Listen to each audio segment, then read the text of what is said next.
Los espejos de Tuzun Tune. Un extraño país majestuoso que se extiende más allá del espacio, más allá del tiempo. Edgar Allan Poe. Llega a suceder que incluso los reyes conocen el tiempo del inmenso hastío, y al llegar el oro del trono se transforma en cobre, y las colgaduras del palacio se ensombrecen. Las joyas de la corona y las pedrerías de los dedos de las mujeres dejan de brillar, y sólo lo hacen como el hielo de los mares blanquecinos. Los discursos de los hombres están casi desprovistos de sentido, como los tintineos del cascabel del bufón, y todas las cosas se convierten en irreales.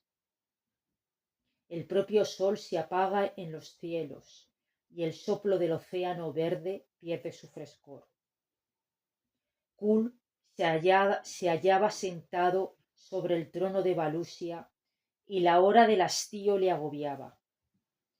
Ante él desfilaban interminablemente y sin razón los hombres, las mujeres, los sacerdotes, los acontecimientos, las sombras, las cosas percibidas y las cosas que se esperaban. Pero, al igual que las sombras, todo iba y venía sin dejar más rastro sobre su comprensión que el sentimiento de un inmenso aburrimiento. Sin embargo, Kul no estaba fatigado. Soñaba con cosas que estaban más allá de él mismo, más allá de la corte de Valusia. Una agitación turbaba su mente, y extraños sueños luminosos atormentaban su alma. Cuando lo ordenó, apareció ante él Brule, el asesino de la lanza, el guerrero de Pictlandia, procedente de las islas que se erguían más allá de Occidente. Mi señor rey, estás cansado de la vida de la corte. Ven conmigo, y en mi galera navegaremos al azar de los océanos. No, murmuró Kul, apoyando el mentón sobre el puño poderoso. Estoy harto de todo. La ciudad me aburre, las fronteras están tranquilas. Ya ni siquiera oigo los cantos del mar que escuchaba cuando solo era un niño en las escarpadas costas de Atlántida, cuando la noche centelleaba con millares de estrellas. Los verdes bosques ya no me atraen como antaño. Hay en mí algo raro, un deseo que no puedo formular. Vete. Brule partió, inquieto, dejando a su rey sentado en el trono y sumido en sombríos pensamientos.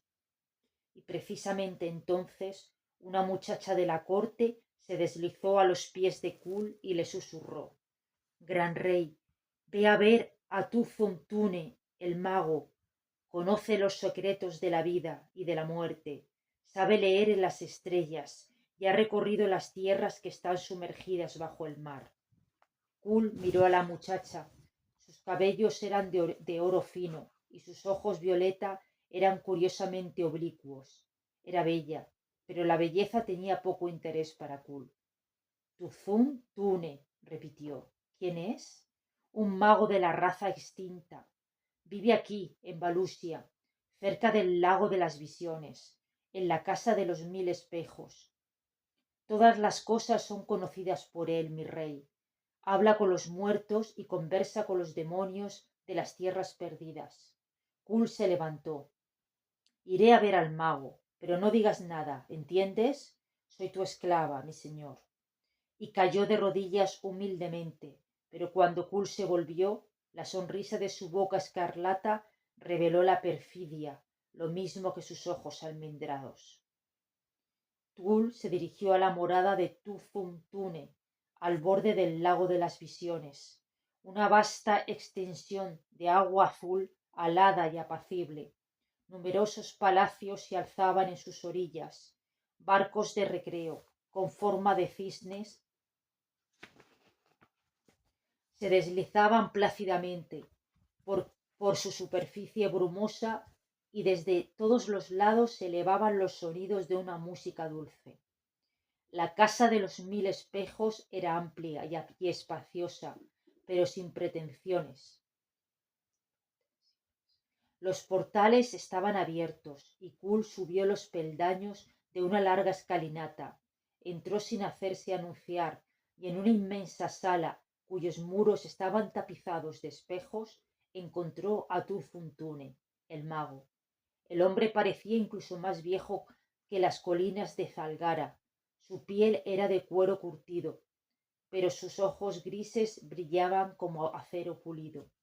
Kull de Valusia, mi casa es tuya, dijo inclinándose profundamente, con una cortesía del pasado, al tiempo que le señalaba al rey un asiento tan majestuoso como un trono. Me han dicho que eres mago, declaró Kull. ¿Puedes realizar maravillas? Se había apoyado en el codo, con el mentón en la mano, considerando al anciano sombríamente.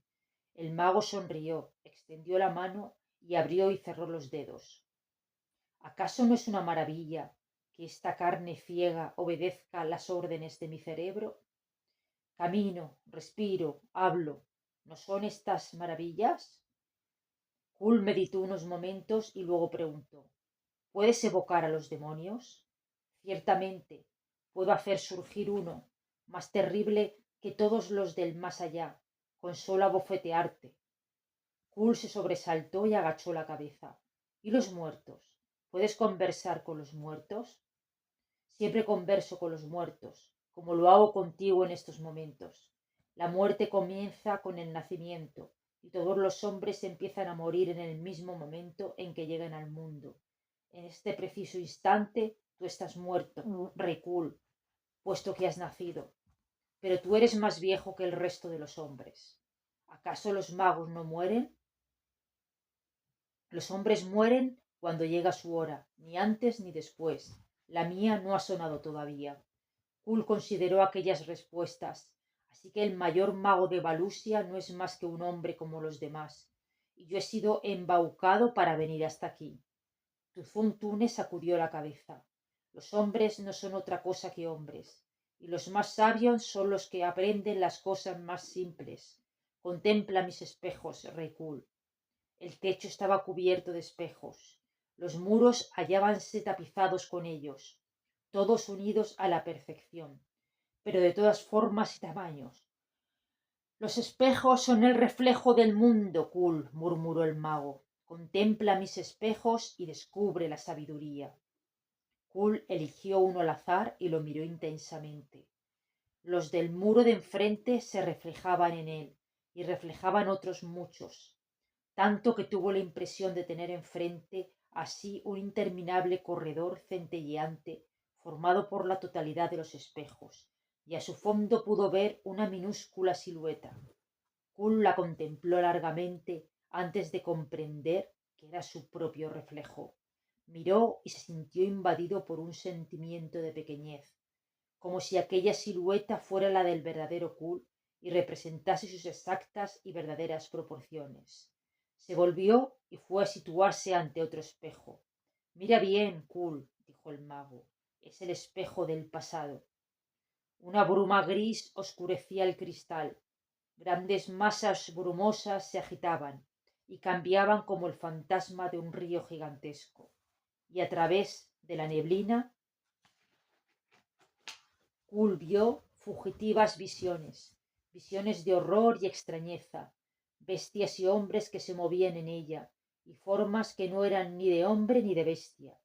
Grandes flores exóticas se desvanecían en la cenicienta visión. Gigantescos árboles tropicales se alzaban en los ribazos de fétidos pantanos, en los que se revolcaban reptiles monstruosos.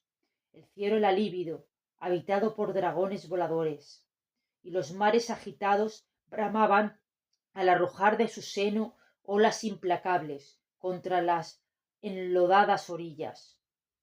El hombre no existía todavía, el hombre era un sueño de los dioses, y formas de pesadilla ondulaban y se deslizaban a través de una jungla horrible, y en la jungla se desarrollaban batallas y masacres y amores terribles. La muerte se hallaba presente, pues muerte y vida caminaban tomadas de la mano.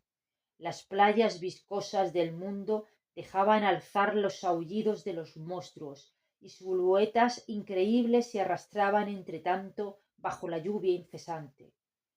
El que representa el porvenir. Silencioso, Kul lo miró. ¿Qué estás viendo? Un mundo extraño, murmuró el rey. Los 7 imperios se derrumban por el polvo y son olvidados.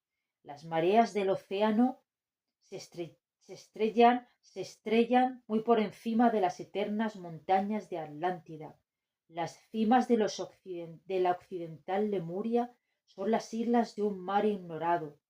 Desconocidos salvajes recorren los antiguos condados, y nuevos países han surgido de las profundidades para profanar los antiguos santuarios. Valusia ha desaparecido, y también las demás naciones que hoy existen. Y los hombres del mañana me son desconocidos, y tampoco ellos nos conocen. El futuro está avanzando, declaró tranquilamente Tuzun Tune. Vivimos en el hoy. ¿Qué podemos hacer del ayer o del mañana? Las ruedas giran, las naciones se yerguen y se derrumban, el mundo cambia, los tiempos recaen en el salvajismo y la barbarie para encontrar más tarde, a lo largo de las eras, la civilización. Antes de que Atlántida fuese, ya existía Valusia, y antes de Valusia los antiguos reinos. También nosotros hemos pisoteado a las tribus perdidas en nuestro camino hacia el porvenir. Tú que has venido de las verdes colinas de Atlántida para apoderarte de la antigua corona de Valusia, piensa que mi tribu es muy antigua, que reinamos en estas tierras antes de que los valusios llegaran del este, cuando el hombre aún no existía en las regiones marinas. Pero el hombre ya vivía aquí cuando las viejas tribus surgieron de los desiertos. Y otros hombres hubo antes que ellos, unas tribus antes que otras tribus. Las naciones pasan y son olvidadas, pues tal es el destino de la humanidad. Sí, murmuró Kul. Sin embargo, ¿no es una lástima que la belleza y la gloria de los hombres desaparezca como la bruma de verano? Sí, ese es su destino. ¿Por qué habría de ser de otra forma? No lloro por las desaparecidas glorias de mi raza, ni tampoco me preocupo por las razas que vendrán. Vive el presente, Kul, vive el presente. Los muertos están muertos, los que todavía no han nacido no existen. ¿Qué importa que los hombres te olviden cuando tú te hayas olvidado de ti mismo en los silenciosos mundos de la muerte? Contempla mis espejos y descubre la sabiduría. Kul eligió otro espejo y en él se miró. Es el espejo de la más profunda magia. ¿Qué ves, Kul? Nada más que a mí mismo. Mira mejor, Kul. ¿Eres tú? Kul miró fijamente al inmenso espejo y no vio otra cosa que su propia imagen. Acabo de situarme ante este espejo, murmuró con voz pensativa, y he dado ya vida a ese hombre.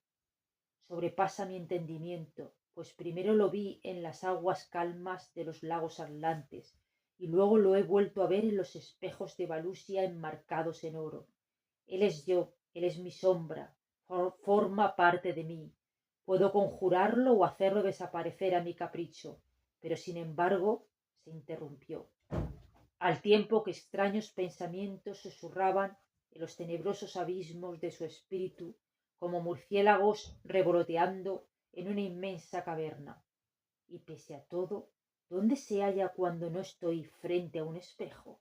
¿Es quizá un poder del hombre ser capaz de formar a su placer o destruir una sombra de vida, una sombra de la existencia? ¿Cómo puedo saber si cuando me aparto del espejo desaparecen las tinieblas de la nada? Por Valka, ¿es él el hombre o lo soy yo? ¿Cuál de nosotros es fantasma del otro?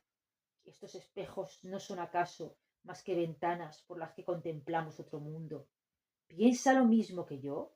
¿No soy una sombra, un reflejo de él mismo para sus ojos, lo mismo que él lo es así para los míos? ¿Y si soy yo el fantasma? ¿Cómo es ese otro mundo que habita en el espejo? ¿Qué ejércitos combaten en él? ¿Qué monarcas lo gobiernan? Este mundo nuestro es el único que conozco, ignorándolo todo del otro. ¿Cómo puedo juzgarlo? Seguramente también habrá en él verdes colinas y mares embravecidos y vastas llanuras en las que los hombres se alinean en orden de batalla. Dime, mago, tú que eres el más sabio de los hombres, dime si hay otros mundos más allá del nuestro. Un hombre tiene dos ojos para poder ver, replicó el mago. Quien desea ver, primero debe creer. Las horas pasaron lentamente y Kul quedóse sentado frente a los espejos de Tuzuntune, contemplándose a sí mismo. A veces le parecía ver roca dura y lisa, otras veces profundidades insondables.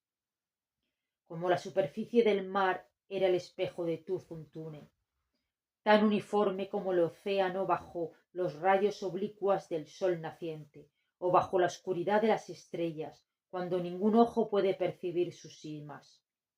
Vasto y místico, como cuando el sol lo golpea, de tal modo que al observador se le corta el aliento al adivinar sus abismos sin fondo. Así era el espejo que contemplaba Kul. Finalmente el rey se levantó y se marchó totalmente turbado, y Kul regresó a la casa de los 1000 espejos. Día tras día volvía para sentarse durante horas frente a los espejos. Unos ojos le miraban, unos ojos parecidos a los suyos, y sin embargo sentía una diferencia, una realidad de que no eran los de él. Durante largas horas miraba fijamente el espejo con rara intensidad, y hora tras hora su imagen le contemplaba. Los asuntos del palacio y del estado fueron desdeñados, el pueblo murmuraba, el semental del Kulf piafaba impaciente en las cuadras, mientras los guerreros de Kul jugaban a los dados y discutían sin razón. Kul no tenía cura. En algunos momentos parecía hallarse a punto de descubrir algún monstruoso secreto. La imagen del espejo no era para él un simple reflejo. La cosa, del modo en que él la veía, era una entidad muy parecida a él en apariencia, pero también tan alejada de Kul como lo están los polos de una esfera. La imagen pensaba, poseía una personalidad diferente a la suya, no dependía de Kul, lo mismo que el rey no dependía de ella, y día tras día Kul se preguntaba en qué mundo viviría realmente. ¿Era él la sombra, algo evocado por la voluntad del otro? ¿Era él y no el reflejo el que vivía en un mundo ilusorio, en la sombra del mundo real? Kul empezó a soñar con poder penetrar en la personalidad del espejo, aun por un momento solamente, para ver lo que había que ver. Pero si franqueaba aquella puerta, ¿podría regresar? ¿Encontraría un mundo idéntico a aquel en que se habitaba? ¿Un mundo del que el suyo no era más que un sencillo reflejo? ¿Dónde estaba la realidad? ¿Dónde la ilusión? Algunas veces Kul se preguntaba cómo aquellas ideas, aquellos sueños habían podido penetrar en su mente, si acaso los suscitaba él mismo o si, y entonces sus pensamientos se emborronaban. Sus meditaciones le eran propias, ningún hombre gobernaba a sus pensamientos, y aún era capaz de evocarlos a su capricho, pero ¿podía estar seguro? ¿No eran como murciélagos aleteantes, yendo y viniendo a su antojo, que surgieran, que siguieran las órdenes y cumplieran la voluntad ¿de quién? ¿De los dioses? ¿De las mujeres que tejen la tela del destino? Kuhn no evocaba ninguna conclusión, pues con cada paso que daba se perdía cada vez más en las grises brumas de los postulados ilusorios y de las refutaciones. No sabía más que una cosa: extrañas visiones invadían su mente, como murciélagos aleteando al azar, surgidos de la susurrante nada de la inexistencia.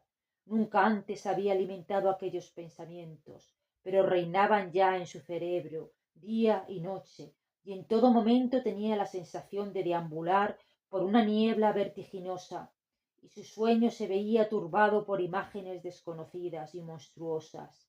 Dime, mago, preguntó, sentado ante el espejo, con la mirada hincada sobre su propia imagen. Dime, ¿cómo puedo franquear la puerta? Porque en verdad lo digo, Ya no sé si el mundo real está aquí y esa imagen es su reflejo. Bajo una forma u otra, lo que veo debe existir. Ve y cree, susurró el mago. El hombre debe creer para poder cumplir. La forma es una sombra, la sustancia es una ilusión, la materia es un sueño. El hombre existe porque cree que existe. ¿Qué es el hombre sino un sueño de los dioses? Sin embargo, el hombre puede ser lo que desea ser. Sombra y sustancia no son más que quimeras. El espíritu, el yo, la esencia del sueño divino, esa es la realidad. Eso es lo que permanece inmortal. Ve y cree si quieres cumplir, Kul. El rey no lo comprendió, nunca comprendía claramente los enigmáticos parlamentos del mago, y sin embargo suscitaban en él una vaga reacción positiva. Así, día tras día, fue sentándose ante los espejos de Tufuntune, y todas las veces el mago quedaba agazapado a sus espaldas, como una sombra. Llegó el día en que Kul pareció distinguir por unos momentos unas tierras desconocidas. Las imágenes pasaban por su mente y le inspiraban pensamientos vagos, reminiscencias confusas. Día tras día perdía el contacto con su universo. Las cosas le parecían más irreales, y el reflejo del espejo se convertía en la única realidad. Kul ya creía aproximarse a las puertas de mundos más poderosos. Vagamente apercibía inmensos panoramas y las brumas de la irrealidad se iban disipando. La forma es una sombra, la sustancia es una ilusión, solo son quimeras. Le repetía en su subconsciente la voz del mago. Recordaba sus palabras y le parecía que ya podía entenderlas. La forma y la sustancia. No podría cambiarlas a voluntad. Si conocía el secreto, si poseía la llave que abría aquella puerta, ¿qué mundos entre los mundos esperaban al explorador atrevido?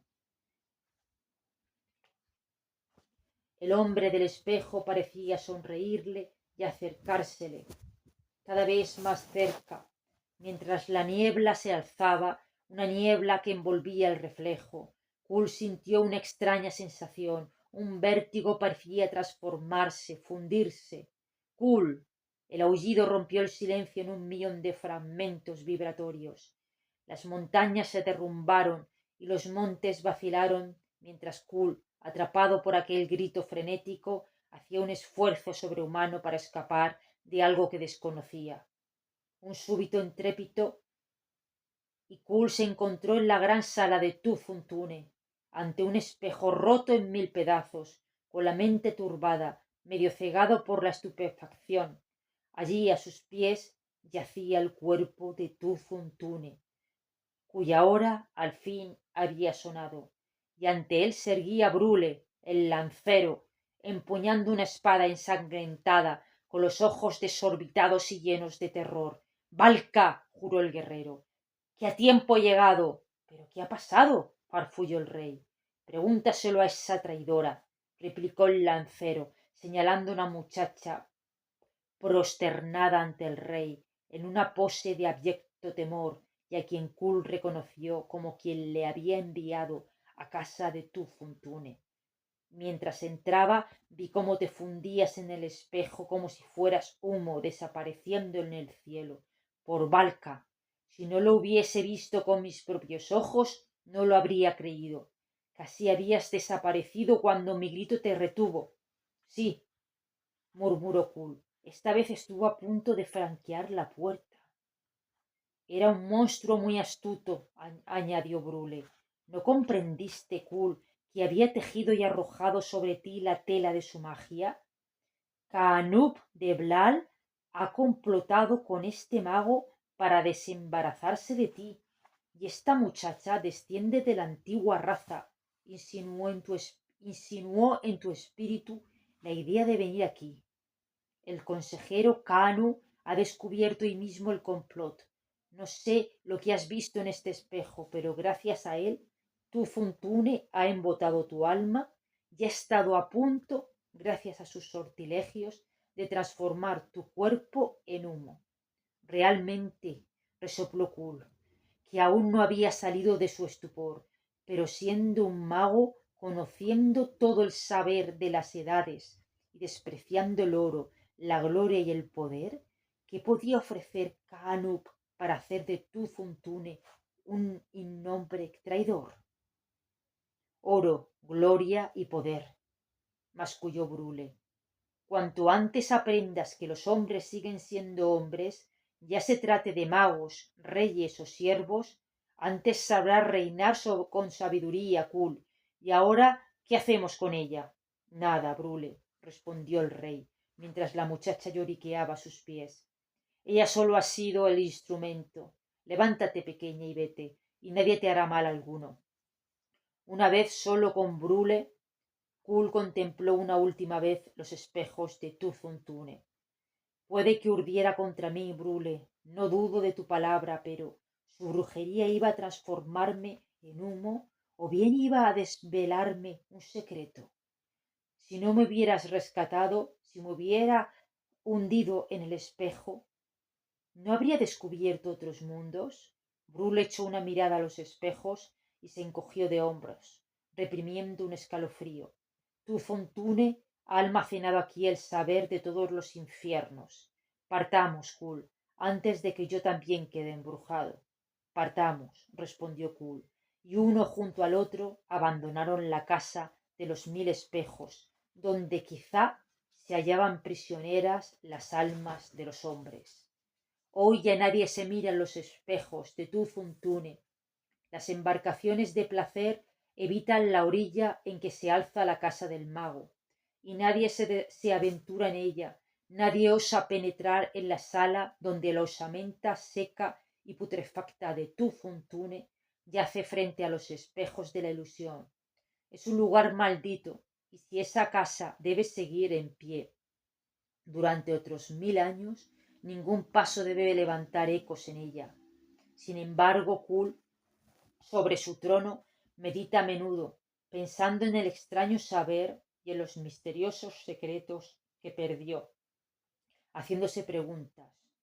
Kul sabe que hay otros mundos más allá de los mundos, y sabe también que el mago le embrujó con palabras o con la magia del hipnotismo, con argumentos extraños que se desarrollaron ante la mirada del rey tras aquella puerta mágica, y Kul está menos convencido de la realidad desde que sumergió la mirada en los espejos de Tuzuntune.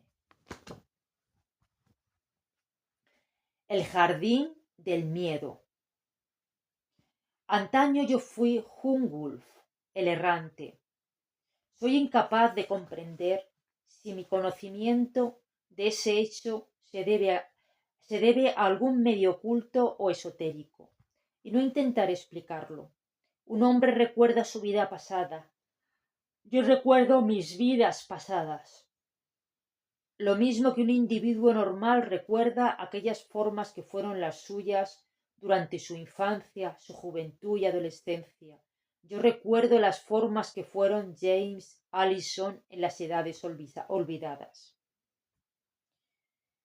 El porqué de esta memoria no sabría decirlo, lo mismo que tampoco puedo justificar la mirada de otros fenómenos de la naturaleza en los que diariamente nos vemos confrontados, yo y cualquier otro mortal, pero ahora, tendido aquí, esperando la muerte que me liberará de la larga enfermedad que padezco, contemplo con la mirada clara y limpia el inmenso panorama de las vidas que se han sucedido para llegar hasta aquí, hasta mí. Veo los hombres que fueron yo y veo las bestias que vivieron en mí. Mi memoria, remontándose al filo de los siglos, no se detiene con la aparición del hombre. ¿Cómo podría ser así si el animal se confunde tanto con el hombre que no existe una línea de división claramente trazada, algo que marque los límites de la bestialidad? En este preciso instante diviso un paisaje crepuscular, oscuro, entre los árboles gigantescos de un bosque primitivo en el que el hombre nunca ha pisado con sus pies recubiertos de cuero. Veo una masa enorme, erizada de pelo, de andar pesado y renqueante. Avanza cansina y torpemente, aunque con rapidez, a veces erguida, a veces a cuatro patas. El ser busca gusanos e insectos, rascando bajo los troncos podridos. Sus pequeñas orejas se agitan continuamente. Levanta la cabeza y revela unos colmillos amarillentos.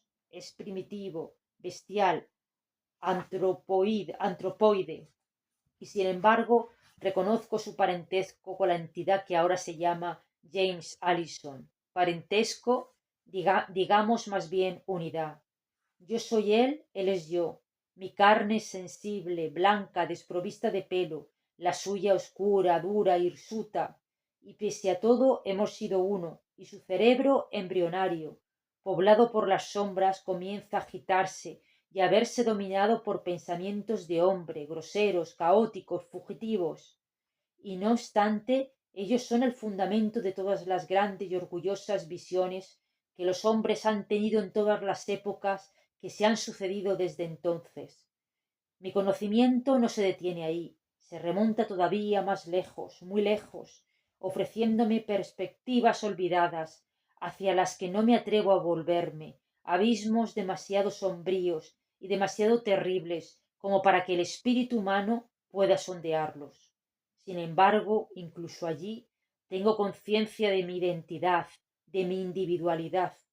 Les aseguro que el individuo nunca se pierde, ni en el pozo negro del que un día salimos arrastrándonos, berreando, ciegos y repudiados, ni en el eventual nirvana al que algún día accederemos, y que he podido ver a lo lejos, centelleando como un lago azulado en el crepúsculo, entre las montañas estelares. Pero ya basta, les hablaré de Hungulf. Oh, pasó hace tanto tiempo, tantísimo tiempo. ¿Hace cuánto exactamente? No me atrevo a decirlo. Debería buscar pobres comparaciones humanas para describir las descripciones indescriptibles e incomprensiblemente lejanas. Desde aquella era la tierra ha cambiado de aspecto, no una vez, sino una docena de veces. Ciclos completos de la especie humana han cumplido sus destinos.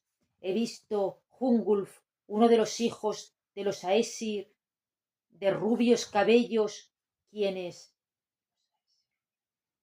desde las heladas llanuras de la helada Asgard, enviaron a sus tribus de ojos azules por el mundo,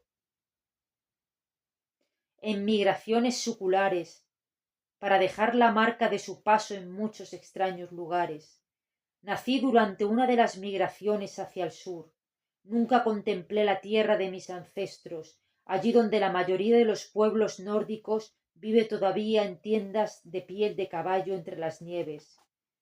Crecí hasta la edad adulta durante aquella larga carrera vagabunda, en una edad cruel, vigorosa e indómita en los que los Aesir no reconocían a un dios alguno salvo a Ymir, el gigante, de la barba helada por la escarcha, y cuyas hachas estaban tachonadas por la sangre de numerosas naciones.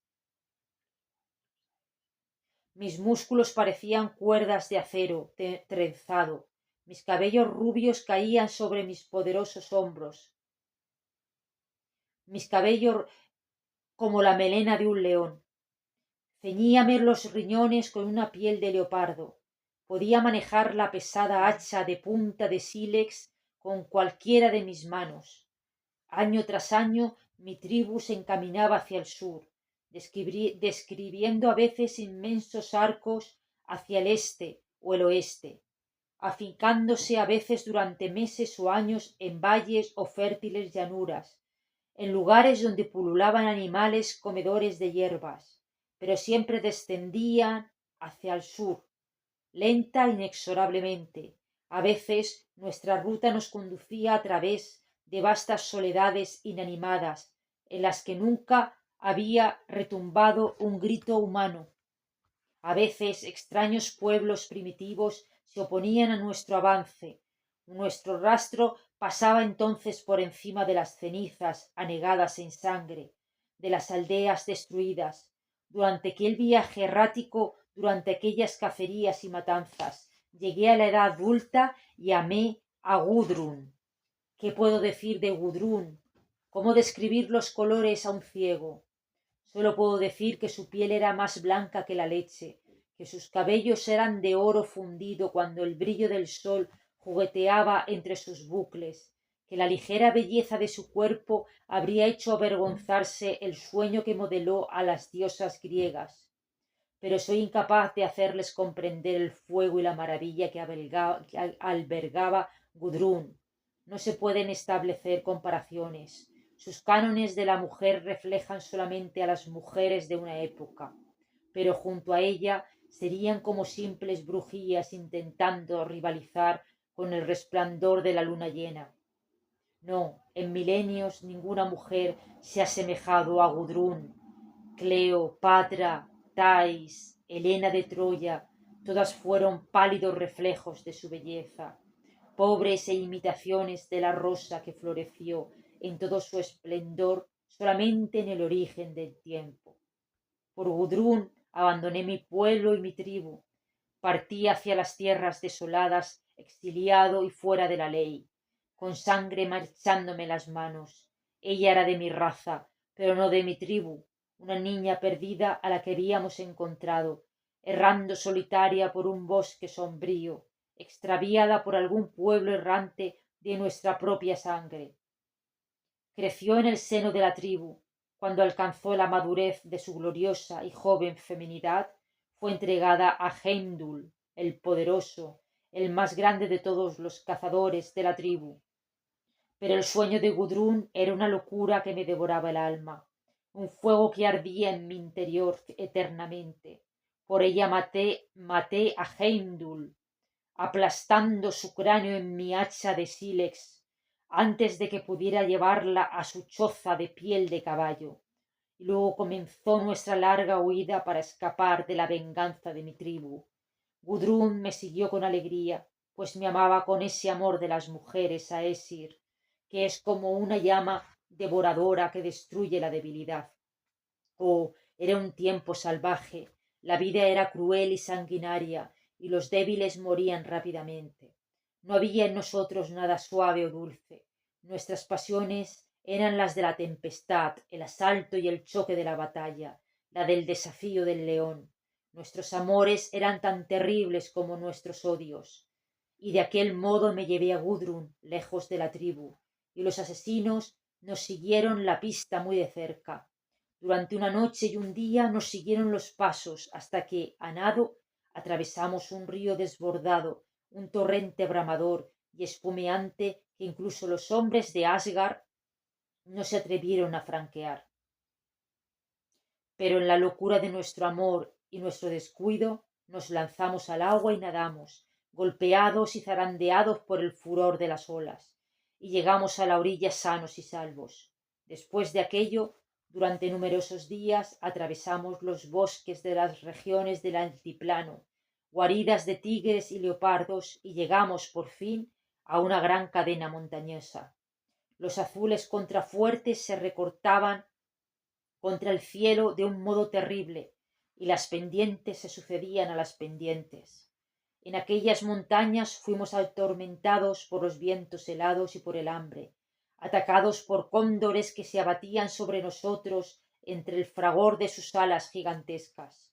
En el transcurso de siniestras batallas en los desfiladores agoté todas las flechas y quebré la lanza de punta de sílex. Pero franqueamos finalmente el lúgubre espinazo de la cordillera y descendiendo por las laderas septentrionales llegamos a la vista de una aldea hecha de cabañas de tierra entre los acantilados. Aquella aldea estaba habitada por gente pacífica, de piel morena, que hablaba una lengua desconocida y practicaba extrañas costumbres. Pero nos recibieron con el signo de la paz y nos llevaron a su poblado. Colocaron ante nosotros carne, pan de cebada y leche fermentada. Se acuchillaron formando un círculo a nuestro alrededor al tiempo que comíamos, mientras una mujer golpeaba levemente sobre un tambor con forma de cuenco para honrarnos. Habíamos llegado a la aldea en el crepúsculo. La noche cayó durante los festejos. Por todas partes se alzaban acantilados y picos, como masas imponentes recortándose contra las estrellas. El pequeño grupo de chozas terrosas y las minúsculas hogueras se perdían en la inmensidad de la noche. Gudrun sintió la soledad y la desolación agobiante de las tinieblas. Se apretó contra mí, apoyándome el hombro en el pecho, pero mi hacha estaba al alcance de la mano, y yo mismo no había sentido ningún atisbo de miedo. El pequeño pueblo de piel ocre se acurrucaba ante nosotros. Hombres y mujeres intentaban hablarnos, haciéndonos gestos con sus manos menudas. Por haber habitado siempre en el mismo lugar, dentro de una seguridad relativa, estaban desprovistos de la intransigente ferocidad de los nómadas aesir. Sus manos revoloteaban con gestos amistosos a la luz del fuego. Les hice comprender que habíamos llegado del norte, que habíamos atravesado el espinazo de la gran cadena montañosa y que al día siguiente por la mañana teníamos la intención de descender hacia las verdeantes llanuras que habíamos visto más al sur desde las cimas. Cuando comprendieron mi intención, empezaron a gritar mientras sacudían la cabeza violentamente y golpeaban como locos en el tambor. Estaban tan ansiosos por comunicarme algo que me confundían en vez de iluminarme. Finalmente consiguieron hacerme comprender que no querían que abandonase las montañas. Al sur de la aldea había un peligro que acechaba, pero no pude saber si se trataba de un hombre o de un animal. Cuando todos ellos gesticulaban y mi atención estaba puesta en su mímica, el golpe cayó.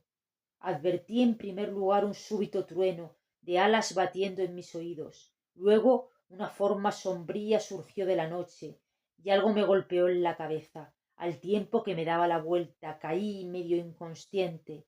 En aquel instante escuché a Gudrun lanzando un aullido mientras era arrebatada de mi lado. Levantándome de un salto, temblando por el furioso deseo de desgarrar y masacrar, vi una forma oscura que desaparecía nuevamente en las tinieblas, con una forma blanca que gritaba y se debatía prisionera entre sus garras. Aullando de dolor y rabia, empuñé el hacha y cargué contra las tinieblas. Me detuve bruscamente, huraño y desesperado, sin saber en qué dirección ir. El pueblecillo moreno se había esparcido por doquier, gritando y proyectando chispas en todas las direcciones al atropellar las hogueras en su ansia por volver a sus cabañas. Pero de nuevo volvían a salir, arrastrándose temerosos y gimoteando como perros heridos. Se reunieron a mi alrededor y me agarraron con manos tímidas, parloteando en su idioma. Maldije mi impotencia, enfermo de rabia, sabiendo que querían decirme algo que yo no conseguía comprender. Por fin les dejé que me condujeran hasta la hoguera. El más anciano de la tribu trajo una cinta de cuero ahumado, un pote de arcilla con materiales colorantes y un bastón. Sobre el cuero pintó la silueta de una criatura alada, llevándose a una mujer blanca. Oh, era muy grosero, pero comprendí el significado. Acto seguido todos me señalaron hacia el sur y empezaron a gritar ruidosamente con su propia lengua. Comprendí que la amenaza contra la que me había prevenido era la del ser que se había llevado a Gudrun. Hasta aquel momento yo había creído que había sido arrebatada por los aires, por uno de los cóndores de las montañas.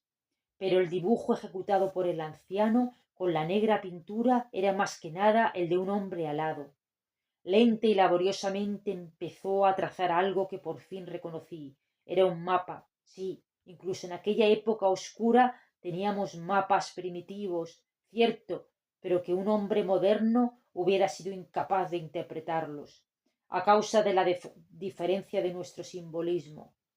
Aquello nos llevó mucho tiempo y se hizo la medianoche, antes de que el viejo hubiera terminado y yo comprendiendo sus dibujos. Pero finalmente todo quedó completamente claro. Si seguía el camino trazado en el mapa, descendiendo el largo y estrecho valle en que se alzaba la aldea, Atravesando una llanura y siguiendo después una sucesión de desgarradas pendientes, llegaría al lugar en donde moraba el ser que había robado a mi compañera. En aquel lugar el viejo dibujó lo que parecía ser una cabaña deforme, con numerosos signos extraños a su alrededor, trazados con la ayuda de pigmentos rojos. Los dibujaba con el dedo y luego me señalaba a mí. Sacudía la cabeza y lanzaba gritos sonoros que parecían indicar un gran peligro para aquellos seres. Más tarde intentaron persuadirme de que no fuera, pero en mi ardor tomé la cinta de cuero y el saco de comida que me habían puesto a la fuerza entre las manos. Realmente era un pueblo muy extraño para aquella época. Recogí el hacha y me dirigí hacia las tinieblas sin luna. Mis ojos eran más penetrantes de lo que puede concebir una mentalidad moderna, y mi sentido de la orientación era la de un lobo. Una vez grabado el mapa en mi cerebro, habría podido tirarlo y dirigirme infaliblemente hacia el lugar que buscaba. Sin embargo, lo plegué y me lo guardé en el cinturón. Caminé tan rápido como pude bajo la claridad de las estrellas, sin preocuparme de las bestias feroces que quizás buscaban una presa, osos de las cavernas o tigres de dientes de sable. A veces escuchaba cómo la arenilla se deslizaba bajo patas furtivas. Por un instante entreveía unos ojos feroces y amarillos ardiendo en las tinieblas, y percibía formas que en medio de la oscuridad huían cuando me acercaba, pero proseguí intrépidamente mi carrera, con un humor tan desesperado que no era capaz de cederle el paso a ningún animal, por terrible que fuera. Atravesé el valle, escalé una cresta montañosa y llegué a una amplia meseta, cuajada de zanjas y alfombrada de rocas. La franqueé y en las tinieblas que preceden el alba empecé a descender por las laderas llenas de asechanzas. Parecían no terminar nunca y desaparecían a mis pies como una larga línea escarpada e inclinada que se perdía en la oscuridad. Pero continué con mi temerario descenso, sin detenerme ni para desatar la cuerda de cuero que llevaba enrollada alrededor de los hombros. Confiaba en mi suerte y mi destreza para llegar a la base de la montaña sin romperme el cuello. Y justo cuando la aurora lamía con su blanca luz las cimas, llegué a un amplio valle, rodeado de acantilados prodigiosos. En aquel lugar en que me hallaba, el valle se extendía al oeste y al este. Los acantilados convergían en su extremo inferior, dándole el aspecto de un gran abanico que se estrechase rápidamente hacia el sur. El suelo era uniforme, atravesado por un curso de agua sinuoso. Algunos árboles se elevaban en él, aislados. No había rastrojos, pero sí un tapiz de altas hierbas que en aquella época del año estaban particularmente secas. A lo largo del curso del agua crecía una vegetación exuberante, y por aquí o por allá deambulaban unos mamuts, verdaderas montañas de carne y músculos llenos de pelo. Me quedé a una buena distancia, pues aquellos gigantes eran demasiado poderosos para que me enfrentase a ellos. Confiaban en su poder y sólo temían una cosa en el mundo. Orientaban hacia mí sus grandes orejas y levantaban las trompas con aire amenazador si me acercaba a ellos más de lo imprevisible. Pero no me atacaron.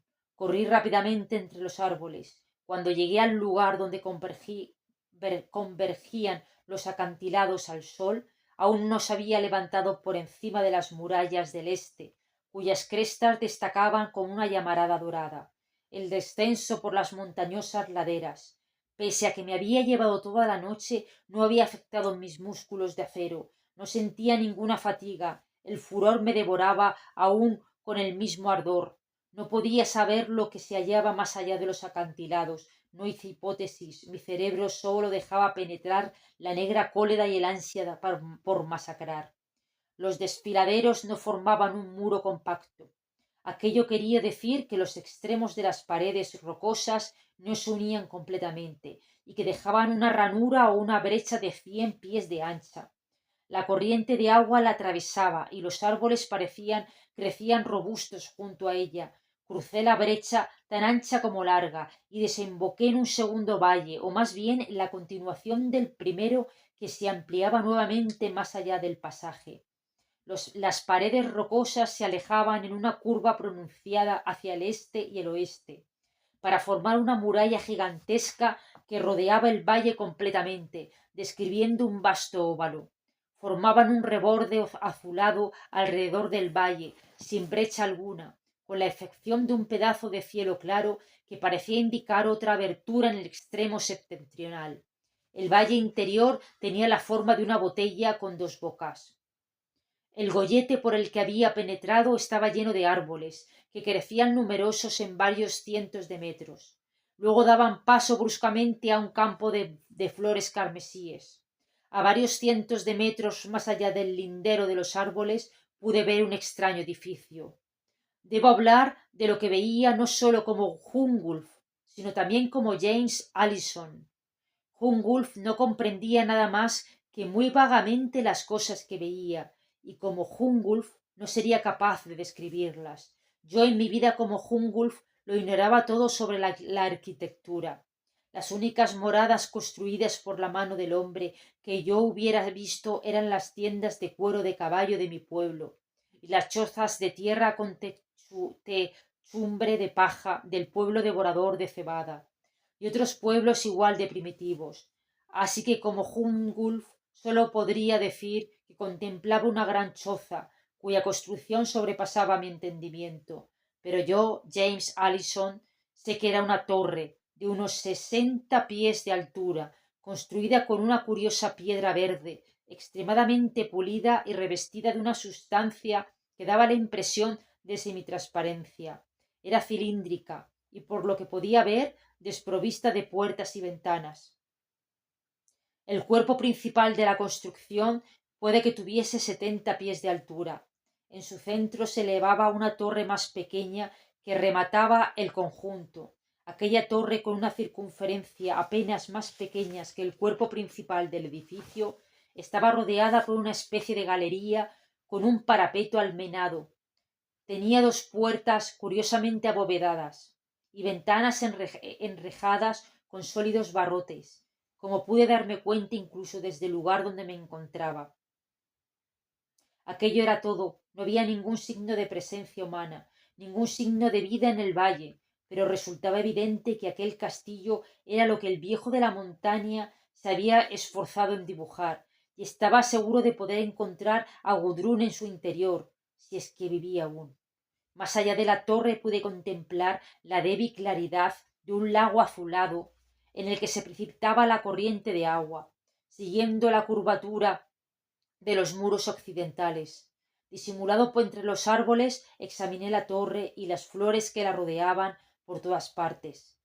Crecían con exuberancia a lo largo de los muros y se extendían a lo largo de cientos de metros en todas direcciones. Volví a ver árboles al otro extremo del valle, cerca del lago, pero ninguno crecía entre las flores. Aquellas flores no se parecían a ninguna planta que hubiera visto hasta entonces. Crecían muy cerca unas de otras, tenían unos 4 o 5 pies de altura, con una sola flor en cada tallo, una flor más grande que la cabeza de un hombre, con largos pétalos pulposos muy cerca unas de otras.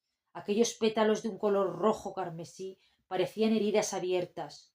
Los tallos eran tan gruesos como el puño de un hombre, incoloros, casi transparentes. Las hojas de un verde venenoso tenían la forma de puntas de lanza, marchitándose en largas colas serpentinas. Su aspecto era repugnante y me pregunté lo que camuflaría su densidad. Todos mis instintos, desarrollados por una vida tan salvaje, estaban fuertemente excitados. Sentía un peligro oculto, exactamente igual al que habría sentido ante un león emboscado, antes incluso de que mis sentidos los percibieran.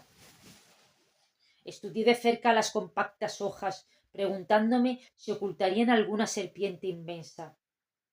Mis narices se dilataron al buscar un olor, pero el viento no soplaba en mi dirección. Sin embargo, había algo anormal en aquel inmenso jardín. Aunque el viento del norte lo atravesaba, ninguna flor se movía, ninguna hoja se agitaba, permanecían inmóviles y sombrías, como aves de presas de lánguidas cabezas. Tuve la extraña sensación de que me observaban como criaturas vivientes. Hubiera podido decirse que el paisaje visto era un sueño.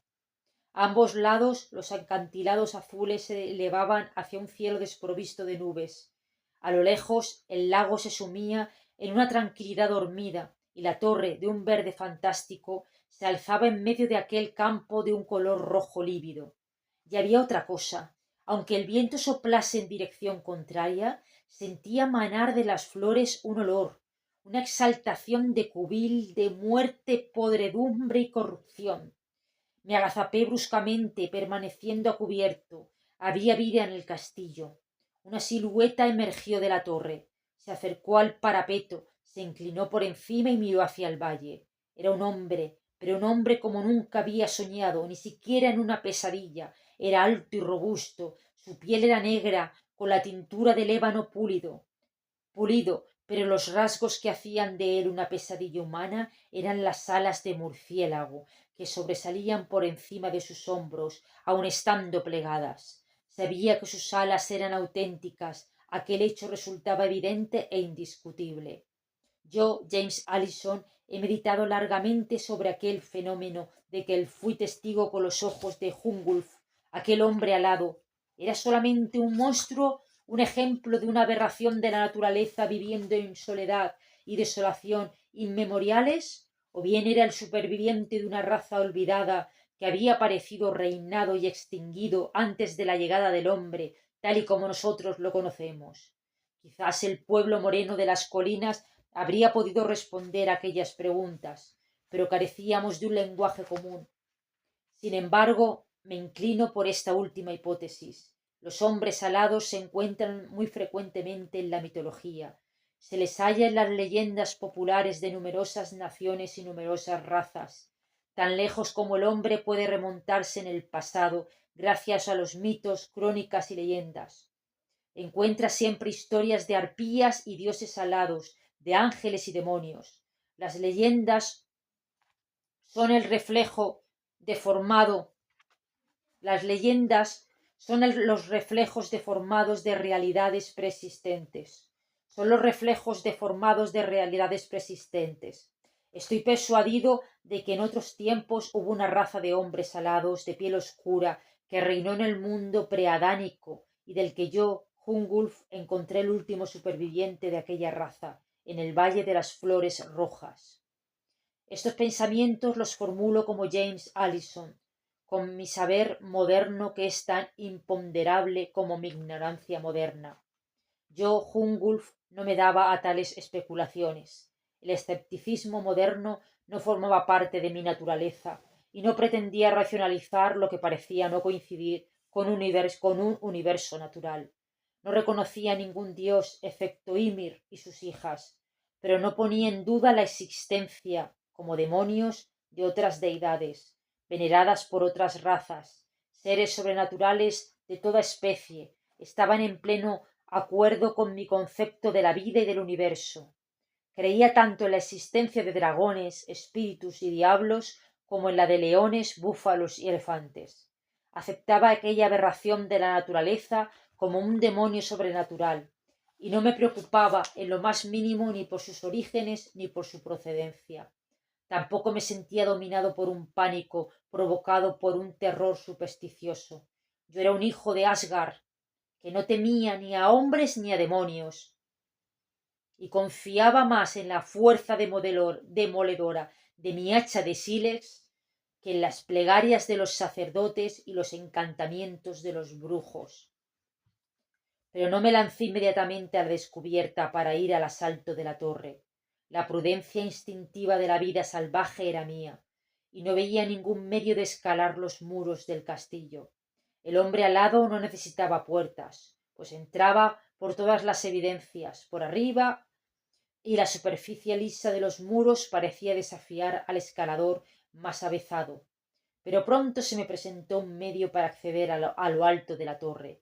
Dudaba, esperando a ver si otros seres alados se presentaban ante mí, aunque tuviese el sentimiento inexplicable de que aquel era el único de su especie en todo el valle, quizá en todo el mundo. Mientras me mantenía al acecho, oculto entre los árboles, observando, le vi apartar los codos del parapeto y estirarse con la ligereza de un enorme felino. Luego atravesó la galería circular y penetró en la torre. Un grito sordo retumbó en el aire y me tensé, aunque descubrí que no era el grito de una mujer. No tardó en aparecer el sombrío dueño del castillo, arrastrando tras él una silueta más pequeña, una forma que se retorcía, se debatía y lanzaba lastimeros gritos. Vi que se trataba de un hombrecillo moreno, muy parecido a los habitantes de la aldea de la montaña, capturado, no tenía dudas, del mismo modo que lo había sido Gudrun. Mantenido entre los brazos de su gigantesco adversario, parecía un niño. El hombre negro desplegó las inmensas alas y echó a volar desde el parapeto, llevado a su cautivo como un cóndor que llevase un corderillo. Planeó por encima del campo de flores y yo me agazapé en un refugio de hojarasca, mirando estupefacto el extraño espectáculo. El hombre alado, planeando en lo alto del cielo, lanzó un grito raro y fantástico. Fue respondido de un modo terrible. El estremecimiento de una vida horrible recorrió el campo encarnado que se extendía bajo él. Las grandes flores rojas temblaron, se abrieron, desplegaron los pétalos carnosos, parecidos a bocas de serpientes. Los tallos parecieron distenderse y alzarse hacia él, cielo con impaciencia. Las largas hojas se levantaron y estremecieron, produciendo un sonido curiosamente funesto, como un serpentín de campanas. Un ligero silbido capaz de poner la carne de gallina retumbó por todo el valle. Las flores suspiraban, tendiéndose hacia lo alto. Con una risa diabólica el hombre alado dejó caer a su cautivo, que seguía debatiéndose vanamente. Con el aullido de un alma condenada, el hombre moreno cayó rápidamente, aplastándose entre las flores. Las plantas se lanzaron sobre él con un estremecido silbido. Sus tallos espesos y flexibles se curvaron, como cuellos de serpientes, y sus pétalos se cerraron sobre la carne. Un centenar de flores se asieron a él como los tentáculos de algún gigantesco pulpo, sofocándole y machacándole. Sus gritos agónicos llegaron hasta mí, ensordecidos. Estaba completamente cubierto por las flores que se abatían silbando sobre él. La que se encontraba lejos de su alcance Las que se encontraban lejos de su alcance se agitaban y retorcían furiosamente, como si quisieran arrancar sus propias raíces en su deseo de reunirse con sus congéneres. En toda la pradera las grandes floras rojas se inclinaban y retorcían hacia el lugar donde la siniestra batalla se desarrollaba. Los gritos disminuyeron y fueron siendo cada vez más débiles hasta desaparecer. Un terrible silencio reinó en todo el valle. El hombre negro volvió a la torre con un vuelo apacible y desapareció en su interior. Poco después, las flores se fueron apartando una tras otra de su víctima, que quedó tendida, blanca e inmóvil. Sí, su palidez era peor que la de la muerte. Se habría dicho que era una estatua de cera, una esfinge de mirada quieta, a la que toda gota de sangre le hubiera sido absorbida, y una sorprendente transformación era visible en las flores que había en las proximidades del cuerpo. Los tallos ya no eran incoloros, estaban hinchados y teñidos de un rojo sombrío, como bambúes transparentes estallando de sangre fresca. Impulsado por una curiosidad insaciable, abandoné furtivamente mi refugio entre los árboles y me deslicé hasta las mismas lindes del campo encarnado. Las flores silbaron y se inclinaron hacia mí, dilatando los pétalos como el capuchón de una cobra excitada. Elegí una flor alejada de las demás, corté el tallo de un hachazo y la criatura se derrumbó por el suelo, retorciéndose como una decapitada serpiente. Cuando sus movimientos cesaron, me incliné sorprendido sobre ella. El tallo no era hueco como había supuesto, es decir, hueco como un bambú seco. Estaba atravesado por una red de venas, parecidas a los filamentos. Algunos estaban vacíos, otros exudaban una savia incolora. Las colas que unían las hojas al tallo eran notablemente tenaces y ligeras. Las propias hojas estaban bordeadas de espinas curvadas, como si fueran acerados colmillos. Cuando aquellas espinas se hundían en la carne, la víctima se veía forzada a arrancar la planta entera, a partir de las raíces, si quería escapar. El pétalo era tan ancho como mi mano, y tan grueso como una porra armada con clavos. En el borde interno, cada uno de ellos estaba recubierto de innumerables minúsculas bocas, no más grandes que la cabeza de un alfiler.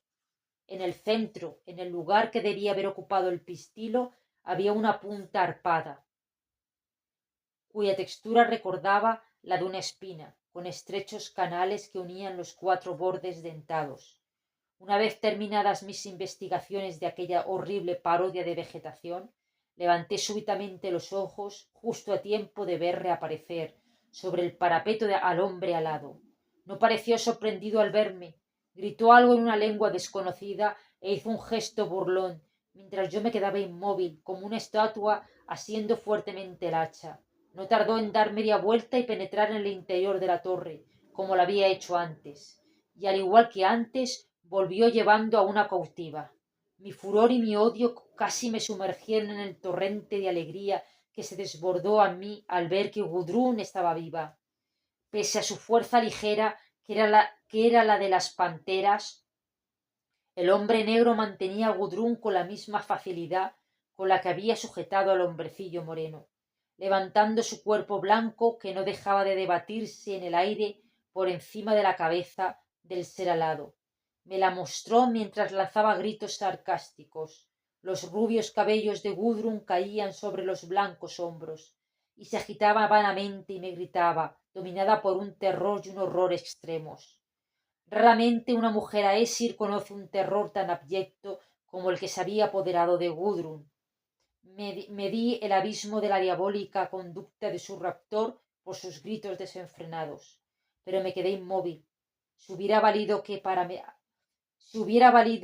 ayudarla hubiese tenido que hundirme en el interior de aquel pantano rojo como el infierno, aceptando ser apresado, traspasado y chupada toda mi sangre por aquellas flores diabólicas, lo hubiese hecho, pero aquello no habría ayudado en nada. Mi muerte solamente le habría privado de su único defensor. Así que me quedé inmóvil mientras Gudrun se retorcía y sollozaba, mientras las risotadas del hombre negro hacían desbocarse en mi cerebro las rojas oleadas de la demencia. En un momento hizo un gesto como de arrojarla entre las flores. Mi control de acero estuvo a punto de ceder y de impulsarme en aquel mar rojizo e infernal, pero solo era un simulacro. No tardó en arrastrarla de nuevo a la torre y lanzarla a su interior. Luego volvió al parapeto, apoyando en él los codos y quedándose en aquella postura como para observarme. Aparentemente jugaba conmigo como un gato hace con un ratón antes de matarlo. Sin embargo, con el hombre negro todavía acechándome, volví la espalda y me hundí en el interior del bosque. Yo, Hungulf, no era un pensador, al menos no en el sentido que lo entienden los hombres modernos. Vivía en una época en la que las emociones se traducían por el golpe del hacha de sílex más que por los elaborados productos del intelecto. Y pese a todo, yo no era el animal desprovisto de inteligencia que el hombre supone que debía ser. Poseía un cerebro humano, estimulado por la eterna lucha de la existencia y la supremacía.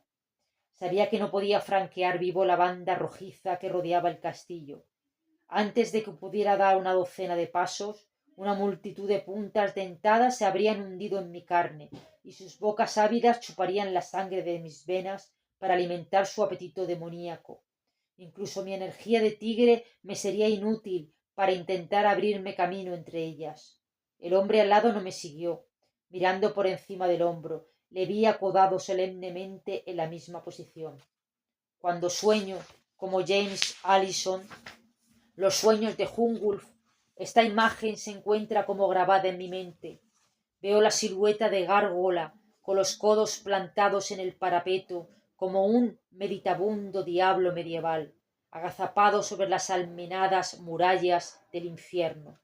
Franqueé las gargantas del valle y penetré en el que había más allá, en el que los árboles se diseminaban y los mamús seguían las corrientes de agua con su pesada deambular. Me detuve tras sobrepasar a la manada, y sacando 2 piedras de sílex de la mochila, me agaché e hice saltar una chispa hacia la seca hierba. Yendo rápidamente de un sitio para otro, eligiéndolos cuidadosamente, encendí una docena de hogueras dispuestas en un amplio semicírculo. El viento del norte las atizó, las hizo propagarse y las empujó ante él. En pocos instantes una muralla en llamas avanzó con rapidez hacia el fondo del valle. Los mamús dejaron de comer, levantaron las grandes orejas y lanzaron barrites de alarma. No temían más que una cosa en el mundo, el fuego. Empezaron a batirse en retirada hacia el sur, las hembras empujando a las crías ante ellas, los machos barritando tan fuerte como harán las trompetas en el juicio final. Con un gruñido de tormenta, el fuego extendiéndose acelerado, los mamús huían ante la conflagración precipitadamente, en desorden. Era un terrible huracán de carne, un terrible temblor de tierra, huesos y músculos, desbastando y aplastándolo todo a su paso. Los árboles estallaban y caían ante ellos. El suelo temblaba bajo sus patas violentas. Tras ellos llegaba el rápido fuego, y justo detrás iba yo, siguiendo las llamas tan de cerca que la tierra humeante me quemaba las sandalias de piel de ciervo. Atravesaron el estrecho gollete con un gruñido retumbante, nivelando los espesos bosquecillos como una guadaña gigantesca. Los árboles eran arrancados y desarraigados. Era como si un tornado se hubiera abismado por el pasadizo. Con un trueno ensordecedor de sus patas machacando la tierra entre barrites, se desbocaron hacia el mar de flores rojas, como una devastadora tempestad. Las plantas demoníacas habrían hecho caer a un solo mamut aislado, pero bajo el impacto de la manada entera parecían flores ordinarias. Los mastodontes enloquecidos por la furia las aplastaron por completo, las patearon, las machacaron, las abatieron, las hicieron jirones, hundiéndolas en la tierra que absorbió sus humores. Temblé por un instante, temiendo que aquellos brutos continuaran su loca carrera hacia el castillo y que éste fuera incapaz de soportar su asalto fatal. Evidentemente el hombre alado compartía mis temores, pues se alzó energéticamente desde lo alto de la torre y voló rápido hacia el cielo, dirigiéndose hacia el lago. Pero uno de los machos se dio de cabeza contra la muralla, rebotó contra la superficie uniforme, lisa y sin curvas, y embistió contra el que le seguía inmediatamente, y el rebaño se dividió en dos. Sobrepasaron murgiendo la torre, rodeándola por los lados. Los mastodontes pasaron tan cerca de ella que sus flancos velludos se rasparon contra las murallas. Bajaron a lo largo del campo encarnado y se dirigieron en medio del estruendo de los truenos hacia el lejano lago. El fuego alcanzó el lindero de los árboles y se apagó por sí solo. Los restos aplastados y atestados de savia de las plantas rojas no ardían. Los árboles sin raíces o aún en pie humeaban y crepitaban, devorados por las llamas. Ramas ardientes llovían a mi alrededor, mientras me abalanzaban a través de los árboles. Luego corrí hacia el gigantesco guadañazo de que la carga de la manada había producido en el lívido campo. Mientras corría le grité a Gudrun, a quien me respondió. Su voz sonaba ensordecida y acompañada por un martilleo. El hombre alado la había encerrado en la torre. Cuando llegué a la base de las murallas del castillo, pisoteando lo que quedaba de las flores rojas y los tallos serpentinos, desenrollé la cuerda de cuero en bruto, la hice girar y envié la lanzada hacia arriba, apuntando a uno de los morlones de parapeto almenado. No tardé en trepar a pulso por ella, agarrándola entre los dedos de los pies, hiriéndome codos y dedos contra el liso muro mientras permanecía suspendido en el aire. Estaba a menos de 5 pies del parapeto cuando fui galvanizado por un batir de alas cerca de mi cabeza. El hombre negro se abatió desde lo alto del cielo y se posó en la galería. Tuve una buena vista suya cuando se inclinó por encima del parapeto. Sus rasgos eran rectos y regulares. No había en él ninguna sugerencia de rasgos negroides. Sus ojos eran aberturas oblicuas y los dientes le brillaban con un salvaje rictus de odio triunfal. Durante muchísimo tiempo había reinado en el valle de las flores rojas, cobrando un tributo de vidas humanas a los desgraciados pobladores de las colinas, llevándose por los aires víctimas inocentes, para que sirvieran de alimento a sus flores carnívoras, aquellos medio animales que eran sus súbditos y sus protegidos.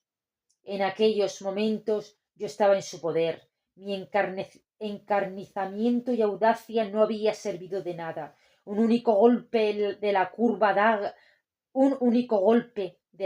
daga que empuñaba me enviaría al pie de la muralla, cayendo hacia la muerte.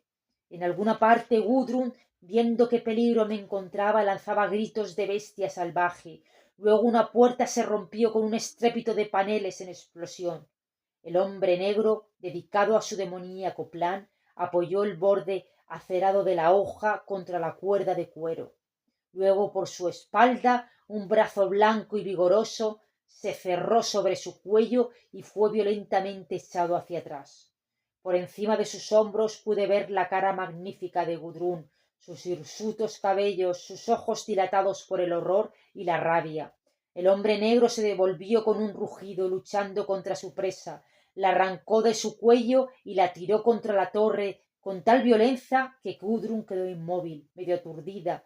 Luego se volvió hacia mí, pero en el mismo instante yo terminaba de trepar ya hasta el parapeto y saltaba hacia la galería empuñando el hacha. Dudó por unos instantes, medio desplegó las alas, aun así la daga, preguntándose si debía batirse o huir por el aire. Por la talla era un gigante y sus músculos destacaban como surcos ribeteados por todo su cuerpo, pero dudaba, tan inseguro como un hombre enfrentado a una bestia. Yo no dudé. Con un rugido que me nació en el fondo de la garganta, salté hacia adelante y eché hacia atrás el hacha con toda mi fuerza de coloso. Con un grito estrangulado levantó los brazos, pero el filo del hacha se hundió entre ellos, silbando, y le aplastó el cráneo, reduciéndolo a sangrientos fragmentos. Me volvió hacia Gudrun, se arrodilló titubeante y luego me echó los brazos al cuello en un frenético abrazo de amor y miedo, abriendo los ojos de forma desorbitada y mirando el lugar en que yacía el alado señor del valle. La pulpa enrojecida que había sido su cabeza se bañaba en un océano de sangre y cerebro.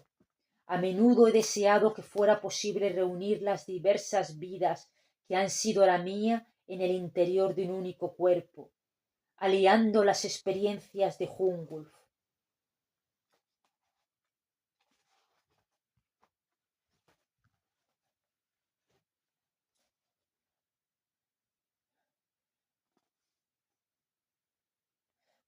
Aliando las experiencias de Hungulf con el saber de James Allison. Si hubiera podido ser así, Hungulf habría franqueado la puerta de ébano que Gundruf había hecho saltar en pedazos con un sobresalto de desesperada energía. Habría penetrado en aquel salón fantástico que se atisbaba entre los dislocados paneles. Aquella habitación estaba atestada de muebles extraños y de anaqueles cubiertos de rollos de pergaminos. Habría desplegado aquellos rollos y se habría inclinado sobre los caracteres hasta haberlos descifrado y quizás leído las crónicas de aquella raza extraña de la que acababa de matar a su último superviviente. Seguramente su historia era más rara que los sueños engendrados por el opio y tan maravillosa como la narración de aquella Atlántida que se tragaron los mares en tiempos remotos. Pero Hungulf no poseía tal curiosidad. Para él, la torre, la habitación de los muebles de ébano y los rollos de pergamino eran emanaciones de la brujería, cosas carentes de sentido e inexplicables. cuyo significado residía en su propio carácter diabólico, aunque la solución del misterio se hallase al alcance de su mano. Estaba tan inmensamente alejado de ella como de James Allison, que no debían hacer más que al filo de los milenios. Para mí, como Hungulf que era, el castillo no resultaba ser más que una trampa monstruosa. Sólo sentía por él una sola emoción y un solo deseo, abandonarlo lo antes posible. Con Gudrun agarrándose a mí, me deslicé hasta el suelo, luego solté la cuerda con un hábil movimiento de torsión y la volví a enrollar. Nos alejamos tomados de la mano y seguimos el camino abierto por los mamuts que se perdían en la distancia. Nos dirigimos hacia el lago azulado en el extremo sur del valle y hacia la embocadura de los acantilados que se alzaban más allá.